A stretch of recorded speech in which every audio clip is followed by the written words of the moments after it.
അസ്സലാമു അലൈക്കും വറഹ്മത്തുള്ളാഹി വബറകാതുഹു. ലോകത്ത് യുദ്ധം ഒരിക്കലും സമാധാനം കൊണ്ടുവരില്ല. വൻകിട രാഷ്ട്രങ്ങൾ മത്സരിക്കുന്നത് അവർക്ക് സാമ്പത്തികമായി അഭിവൃദ്ധി ഉണ്ടാവാനാണ്. അവരുടെ സാമ്പത്തിക ലാഭം, കച്ചവടം അത് ആയുധങ്ങൾ വിറ്റുകൊണ്ടാണ്.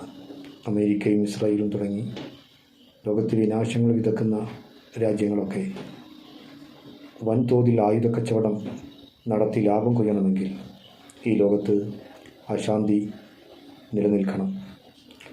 ഇവിടെ സമാധാനകാംക്ഷികളായ ആളുകൾ ആഗ്രഹിക്കുന്നത് യുദ്ധം അവസാനിപ്പിക്കാനാണ്. പക്ഷേ ഒരു യുദ്ധവും തുടങ്ങി അത് അവസാനിക്കുന്നില്ല. ഒരുപാട് ദുരിതങ്ങൾ, ഒരുപാട് ദുരന്തങ്ങൾ, ഒരുപാട് പ്രയാസങ്ങൾ അനുഭവിക്കുന്നതൊക്കെ പാവപ്പെട്ട സിവിലിയന്മാരാണ്, പാവപ്പെട്ട മനുഷ്യർ. അതുകൊണ്ട് ലോകത്ത് സമാധാനം ആഗ്രഹിക്കുന്ന എല്ലാവരും ലോക സമാധാനത്തിന് വേണ്ടി ഒറ്റക്കെട്ടായി